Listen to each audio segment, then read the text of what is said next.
All right, Nathan. I've been thinking about a segment for one of these episodes. Why don't we just read off YouTube comments from our fans? Oh yeah, we've been getting a lot of comments lately. Yeah, yeah. We got one about how somebody liked Michael Fassbender in Assassin's Creed. Oh, yeah, that's a We good didn't mention comment. that one. We didn't Yeah, mention yeah. that one. Okay. Let me see if there's any here. Drake. Uh, Drake. Hold on. This is a good one. Yo, man's looks like Drake. Okay. You know what? Can we turn our comments off? Yes, we can do that. Let's just forget about that and let's go into our episode on Maestro. Yeah. Yeah. Segment's not happening. Sorry about that.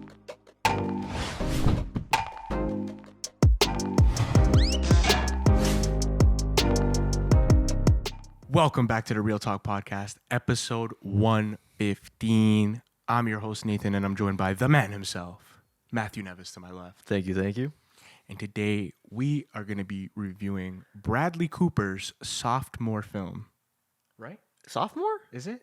What? He directed Yeah, he directed Star is Born? Star. Yeah, he did. And he now did. I totally Maestro. forgot. Yeah. and now Apologies. Maestro.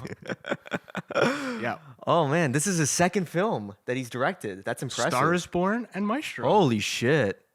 Damn. Okay, so we were briefly talking about this movie. You are very positive with it. I am as well. Yeah. This movie is about Leonard Bernstein. This is a biopic on Leonard Bernstein. Bradley Cooper stars as the character. Carey Mulligan plays his wife. And you basically see his life throughout. It's from, like, I believe it's the 40s up until, like, the very end of his life. Yeah. And kind of chronicles that. But not in a typical biopic way. It's very visual. It's very dreamlike at times. Surreal, And, yeah. yeah, like, what were your general thoughts walking in here? I didn't. This movie wasn't really on my radar too much before you kind of said you wanted to review it. Mm-hmm. And do you know a lot about Leonard Bernstein before this? I didn't know much. I love his music, but that's all I knew about him. I didn't know any of his personal life. Right. I didn't really watch a lot of his interviews. It's very much like a John Williams, like those types of composers. I knew him more as a composer than a conductor, to be Yeah. honest with you, because he made a lot of great music. I understand in the golden that, age. Like I learned that through the film that he Oh made the my music for God. On the Waterfront Yes. and like for very important films. Beautiful. So that's insane. It was kind of a history lesson for me too because I didn't really know about him. Mm-hmm. But you know, I come into it thinking, okay, Bradley Cooper, written by and directed by and starring Bradley Cooper. Insane. And I'm like, damn, all right. Like, you know, Bradley Cooper, I've always liked. I've always been a fan of his. Mm-hmm. But, you know, I'd never really seen him dig into a role like I saw him dig into this Leonard Bernstein role. Yes. I think Bradley Cooper is unrecognizable Mm-hmm. in this movie in all the perfect ways. I think this is easily his best performance. Mm-hmm. And not only that, I think he's a fantastic director. He Yes. did not play it safe here. Nope.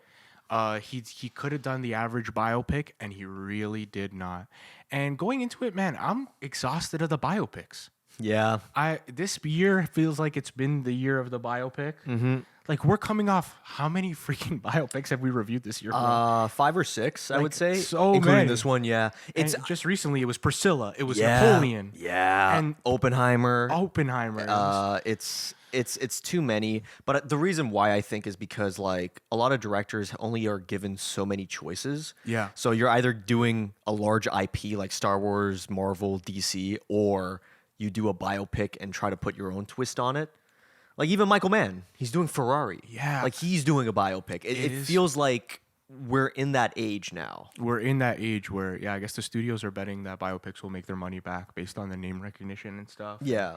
And they're getting made. But Bradley Cooper didn't just make your typical biopic here. No. He really embodied Leonard Bernstein and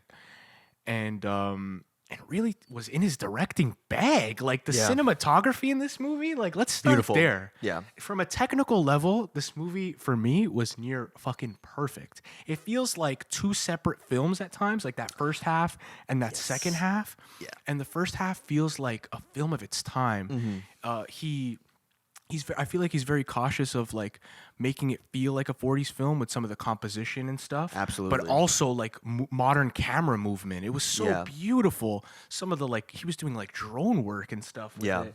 some of the way those shots progress, like the first time he goes on stage. Oh, that scene was incredible. I loved it. I think the more I think about the movie, the more I realize how much I adore the first half. Yeah. The first half reminded me a lot of like a Chaplin inspired movie. Yeah. Because I don't know, it reminded me of like the movie Limelight with Charlie Chaplin, where the shots just go with the music. It dances with it. Yeah. It's so smooth with how it's blocking. I love the Incredibly smooth. blocking The and editing, the blocking. yeah.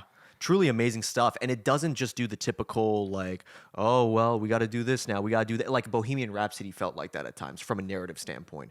This, on the other hand, when it's dealing with romance, affairs, all that personal shit that Leonard Bernstein was dealing with, it doesn't just spell it out for you. It shows it in a way that we've never seen it done before, No. especially in the first half. I love that the sailor dance number with Oh, all it of them. was I was like, beautiful. This surreal, wow. this reality mixed with surreal. Yeah. I think really captures like that feeling of like, love, like the Yeah. love between them, right? And that first half of that film is just like this beautiful love story that you really buy and can appreciate. And when I compare it to a film like Priscilla, it's like the emotion is so much more heightened. right. Like, yeah. the way they establish their relationship makes the second half so much more devastating Yes. for me.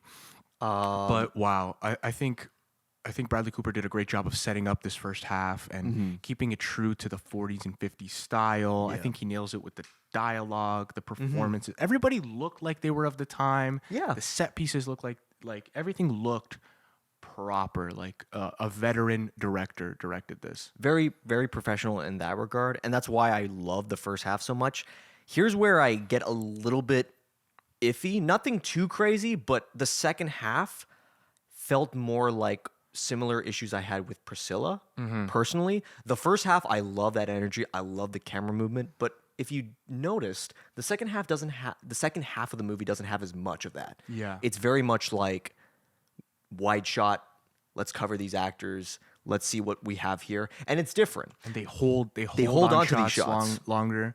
And you know what I kind of when I think about it, I kind of think about that first half and that black and white is almost like a dream sequence, Yes. like everything is going so well and in their careers and their relationship and they throw in these surreal elements, and then when it comes to color, it's like they're showing you the reality. Yes. And the reality is not these dreamy movements and stuff. It's like sitting in a shot and seeing the emotion on his face and seeing the emotion on her face. And I think that worked for me. That contrast worked for me. But what were some of those problems from Priscilla that you thought were here?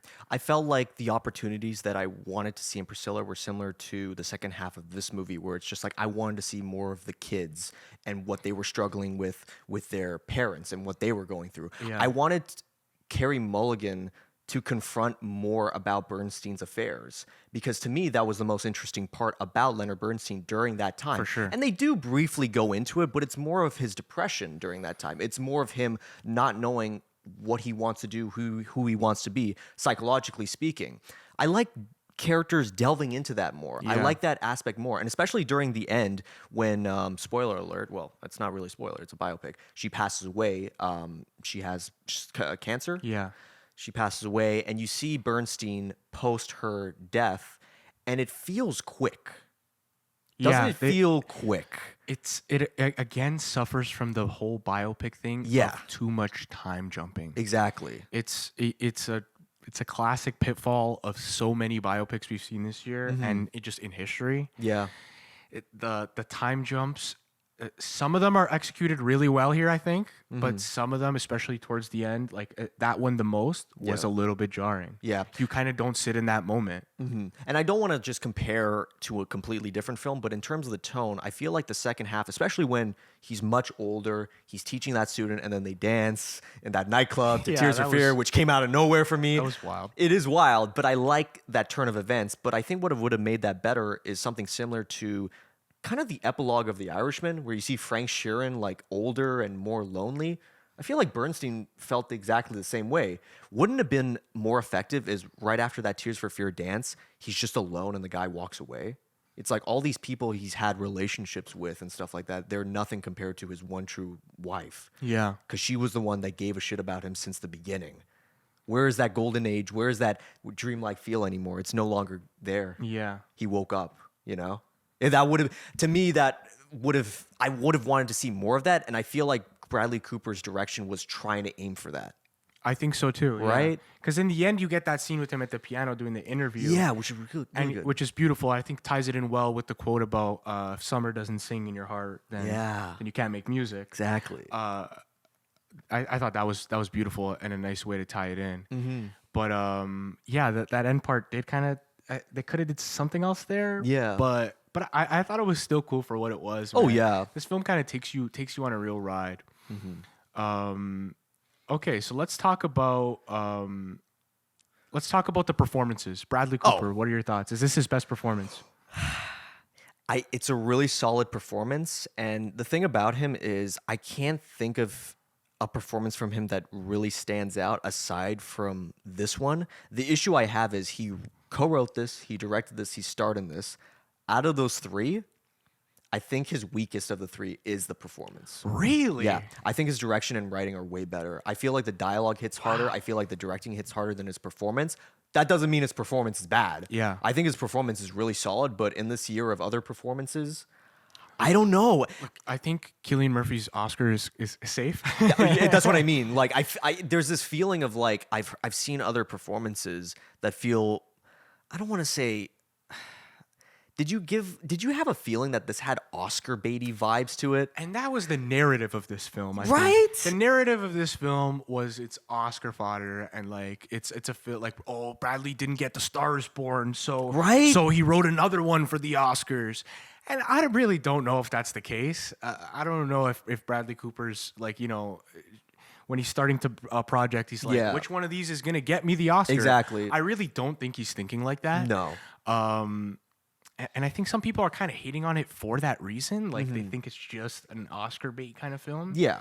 Sure, it kind of is. I mean, but the subject matter kind of is. Films like this traditionally, Right. like this is about a classic composer. It's done in like a really traditional old school film kind of way. Like, Right. yeah, it's gonna be an Oscar contender, I think. But Yeah. that's not knocking the film. No, absolutely not. And for me, like, again, we don't know Bradley Cooper's personal life. We don't Right. know what his intentions were. All we know is he put a lot of fucking work into this movie, considering he's doing 3 roles in the That movie. I know for sure. Yeah. I saw Variety just released his that segment they have Actors on Actors. I've been seeing those videos. He did one with Emma Stone, right? Yeah. Yeah. And I saw it and it was fantastic. And he was saying how like he'd show up 5 hours before call time. Yeah. Get in the Bernstein fucking get up. Yeah. And then plan out his day. And he was literally directing as Leonard. Like he would act like Leonard the whole fucking day. Jesus. And I'm getting a little bit ahead in the film here, but he talks about that climax where he's that 6-minute conducting. Oh, I love in the that. church. Oh, obviously man. it's like masterful work. Yes. It's beautiful. So he said he broke that up into lots of different takes and lots of different angles because he was kind of nervous about it. He knew that was the focal point of the film. Yeah. And he said, 2 a.m. in the morning, he's thinking, fuck, I feel like I could have did it better. And the next day, they were supposed to film something outside of the church.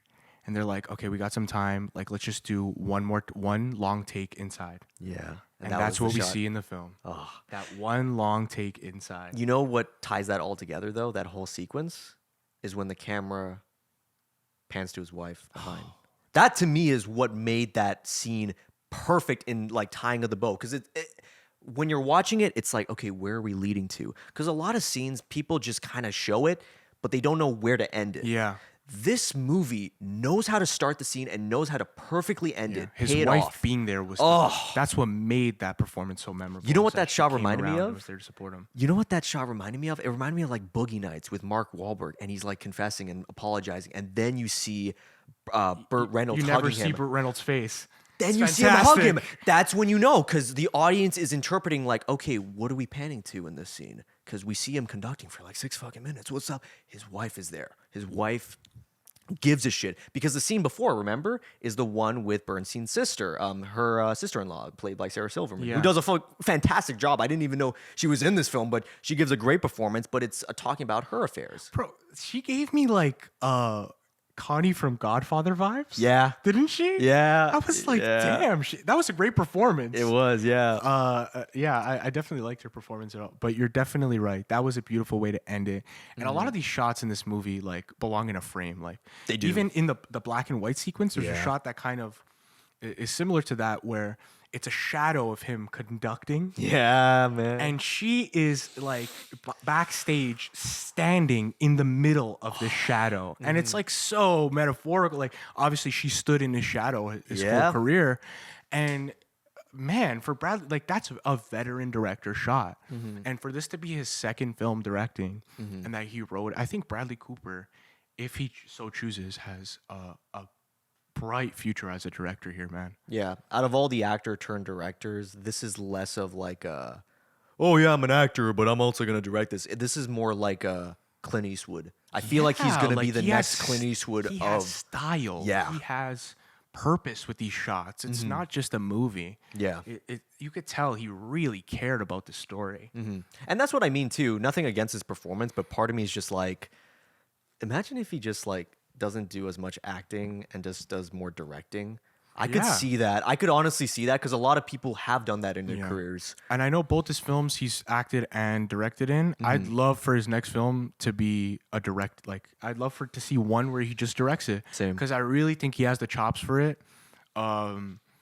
You know, this biopic genre is done so much, and it's so hard to see. It's so hard for me to feel like I saw something refreshing when I'm watching a biopic. Yeah. And I 100% felt that here. Like this was the most unique biopic of the year.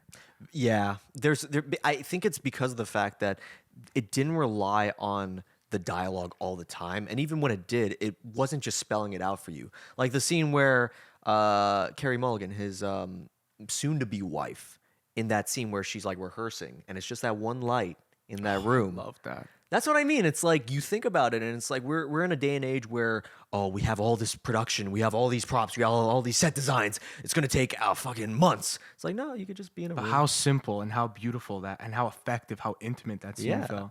And that's the thing; those romance scenes are so good. They are. Scenes like that, the ones where they're in the park with their backs turned to each other. Oh yeah. And then the callback to that, Yeah. you know, when she's dying at the end. Yeah. Like, I was fighting tears in the theater. That's a tough I'm one. gonna be honest. I went with my girlfriend. We were both fighting tears Yeah. in the theater. This is a real emotional film, and a film that, man, like I haven't really felt this emotional watching a film in quite a while. This one really, really got me. Yeah. And it's because they do the romance so right, and they let like. I feel like Bradley Cooper sits in some of those romance scenes for longer than some other directors might. Oh, And absolutely. let that banter between them happen. Yeah. Where you really start to understand their playfulness and their relationship. And I love that. Like that's what really makes brings personality to his portrayal of Leonard Bernstein. And I didn't know much about him, but I feel like I understand his personality through Bradley, like through some of those nuance and the way his relationships were. Absolutely. Psychologically, you get to see more of this character, and you wonder, like, you know, what he's going through during all this time, and it's very powerful. Like you said, he's letting these shots last longer. Yeah. And that to me is like, you know, people's patience nowadays. Yeah. Which I love. My favorite part of this is the pacing really works. Fantastic. In my opinion, I just think that the second half could have been have more opportunity diving into Bernstein, especially in his later life, because I feel like you get a good solid part of his like 30s and 40s, but once you hit his 50s and 60s and like right after his wife dies, I don't. Career-wise, you don't really get it. Like, Yeah. you don't really know what he's doing career-wise. Like leading up Yeah. to that big conducting in the church. Yes. You don't really know where his career is at. I feel like that feels like his magnum opus, like his big performance. Right. But it doesn't feel like his career is ramping up to that. It feels like his career is kind of on the rocks. Kind of, yeah. And then we get that big performance. I would have wanted to see maybe a scene with him and his like daughter, played by Maya Hawke. Yeah. I really liked her performance too. Great. I feel like, you know, the kids in these movies, especially with the biopic films, I I guess a good example is Napoleon, where you don't even fucking really see the kids at all. Yeah. Even though that's a big factor in that fucking movie. At least in this one, they have 3 kids and they all have their own personalities. Huh. I just feel like there would have been a nice scene with Maya Hawke and Bradley Cooper at the end of his life. Yeah. Kind of not showing the closure, but like psychologically being like, where are you at, Dad? What are you doing? Type of thing. And they hug it out or something like that. I don't know. I always look at it that way because, you know, Bernstein, obviously, not every famous person has extravagant life the entire way. Yeah. In their 50-year career. That's fucking really hard. Yeah, and this man lived a wild life. He like, did. He really did. Yeah. Like it's like, you know, being like it just his love life and you Yeah. know, being gay and having to or being bisexual and having to yeah. keep that like in that time, the 1940s, like you can't Yeah. imagine. And then the fame just heightens all the weirdness. And, Yeah. and it's a wild time to be alive and a wild time to be famous, I think. And it doesn't like just shoehorn it like where it's just like, oh, can you tell? It's obvious and stuff. The best scenario of that was when he was with what's that guy's name? One of his buddies that he was like in love with. He has a wife now, that guy, remember? And then they just walk together and then he kind of just stops walking. And he gets that, yeah, there's like that weird line where he's like, Yeah. I slept with one of your parents. Yeah. But also like he starts getting emotional too and Yeah. stuff like that. That scene alone doesn't explain, it doesn't spell it out for you. No. But you completely understand why they're acting like that during that time. Yeah. And you fully realize the struggles that he was going in. Yeah, they don't spell out his sexuality in this Yeah. film. They let it unfold and it's complicated and convoluted at times because that's how I'm sure he felt in his head. Absolutely. It was he had a complicated and convoluted relationship with romance and you know, loving his wife but also having these other feelings. And Yeah. because it's very apparent that he loved his wife. The movie hits that, I think, Absolutely. even towards the end. Yeah. And on that first shot where he's playing the piano and he says how much he misses her, I just think this film is really good, man. Like, Yeah. I was so pleasantly surprised with the way it ties back together, with the way Bradley Cooper was able to keep my attention through all of it, like the pacing, everything felt like you said, like a dance sequence, Yeah. or especially in the beginning. Oh, yeah. The end, I think he made a choice to sit in these shots and sit in the reality of what his life has become. Yeah. And I think that was kind of a choice. But that first half is really magical. Yeah, it might not be my favorite biopic of the year because there have been so fucking many. Yeah, there's been a ton. I know. But in terms of Bradley Cooper's directing potential, like, dude, this guy is gonna keep on going. I can totally see it. Like, I think he's one of those guys where he started out as like the dude bro from Hangover. I know. And this is such he a overcame Yeah. that like crazy. Exactly. And that's what I appreciate more of is the fact that he is taking these chances. He's not just doing it just to do it. He's looking at it from a perspective that nobody's really doing. And that's what I find makes this movie stand out the most. Took a huge chance here. Yeah. The writing, directing, and playing Leonard Bernstein, he took and playing him in different stages of his life. Yeah. Like, this could have been laughable if the makeup wasn't there. We haven't really Oh, touched on the makeup. The makeup. Jesus Christ. Amazing. Same makeup artist who did Norbit, by the way. Shout out to Norbit. Shout out to Norbit. Yo, every Maestro review, this is going to be the only one that mentions Norbit. Yeah. But I'd say the makeup and the soundtrack are my absolute favorite part. The soundtrack obviously hits. They're yeah. using the Leonard Bernstein Of music. course. It goes crazy. But it's the shots too, because like, oh, when they introduce Carey Mulligan with that music, I'm like, oh, goosebumps. Yeah. Fucking goosebumps. It's so good. I know. It's like I'm watching a classic Hollywood film that came out in 2023. And I know. those are the moments that I will always remember. Both the visuals, both the music, just like, and the blocking. I can't stress enough how much I love this type of blocking is the fact that like, yeah, like how he places the characters, how he places the actors, and how they're all moving and stuff. Especially in that first half. How Yes. It feels like you're watching a 40s movie, but then the camera starts moving like a modern film, and it feels like transitions? it's paying homage, but the transitions are modern. Yeah. And it's so beautiful. Like, I think of that one shot where she's standing in the shadow. I think of the shot where he meets her at that party and they sit outside with this lamppost and the Yes. cars going by. And it feels like a film of its time, like 100% accurate. I mean, the aspect ratio, the everything. Yeah. Like, I The love 4:3. Yeah, the 4:3 works so does. well here. Makes it more personal, especially Yeah. with them. Exactly. Makes it more personal. I think the 4:3 was a great choice. I think going with the black and white for the first half was a fantastic choice and added to the surreal, dreamlike, part of their love story. The prosthetic makeup artist's name is Vivian Baker, and I want to give him a shout out Hell yeah, man. because that was sick. Like, Amazing. He looks unrecognizable at times, especially when he's older. Yeah. And I think this puts Bradley Cooper in another, like, to me, I had him, like, I always liked him and I always saw signs of him being like I thought of him as like another Ryan Gosling kind of like he Yeah. could play the romance role. He could play the cool guy in like a movie like Limitless, Yeah. or he could play the romance in a film like Silver Linings Playbook, a film that I really actually like. Yeah. But this to me puts him in another level. Like, this is a role that I see like a Joaquin Phoenix playing or something like that. And Right. and to me, he held his own. And not only did he hold his own in the performance, he directed the damn thing and wrote it. Like, it's incredible. Yeah. I'm curious what he does next. And honestly, yeah, Bradley Cooper, the one thing, it fucking impressed me, dude. Yeah. And he's going to keep on impressing people, that's for sure. I'm telling you, I think Oscar's coming in.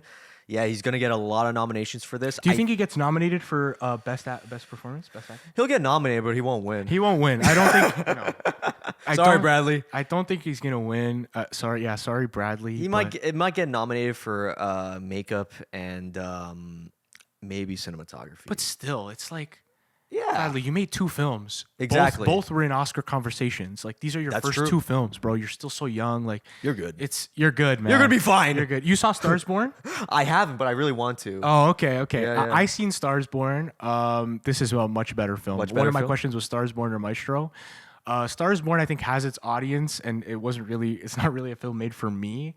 It like Yeah. harps on the romance and the music, Yeah. kind of, and everybody was like, "Oh fuck, Bradley Cooper can sing," and Lady Gaga. Oh my gosh. because Bradley Cooper actually like learns to sing for that movie and Yeah. sings and kind of holds his own with Lady Gaga, which is cool. Nice. But to me, what he did here was much more impressive, embodying Leonard Bernstein. And even with this conducting things, like, I feel like you could easily look like you don't know what the fuck you're doing.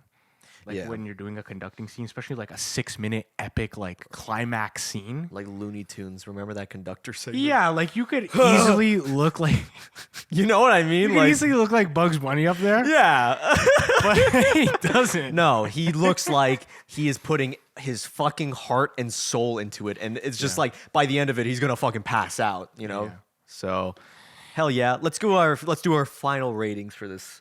I am giving this film 4 out of 5 stars. 4 out of Well 5. done, Bradley Cooper. yeah, Well man. done. Good stuff. I might give it a 3.5 out of 5. Pretty solid. Not my favorite biopic, but from what I've seen, especially the first half, I ain't forgetting. Yeah, it's a very memorable film. Mm-hmm. It's a very memorable film. One that I think I'm going to rewatch when it comes out on Netflix. I believe it comes out on Netflix around Christmas time in Yep. Canada, at least.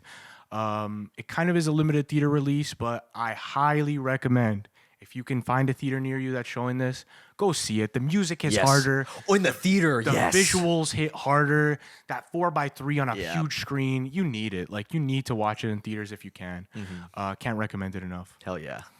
We will wrap it up there. Thank you for watching this episode of the Real Talk Podcast. Let us know your thoughts on Maestro in the comments. Don't forget to leave a like, comment, subscribe to your boys. We'll catch you in the next one. Take care. Brush your hair. Peace. Peace.